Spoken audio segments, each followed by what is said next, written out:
YouTube पर तो तुम काफ़ी पुराने हो चुके दोस्तों। तुमको तो कोई लाइक और सब्सक्राइबर कहने का तो कोई काम नहीं है दोस्तों। इसीलिए एंड तक देख लीजिए दोस्तों, इस गीत में जो कुछ समझ है सीख लीजिए।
तारे बिना जिंदगी अधूरी छे, तारे बिना जिंदगी अधूरी छे।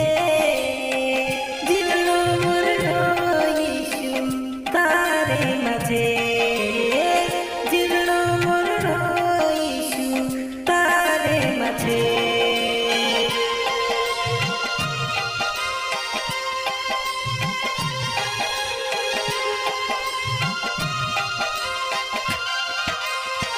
तू ही ते जीवन अपने वांगू छे, तू ही ते अनंत जीवन आप्યું છે, तू ही ते जीवन अपने वांगू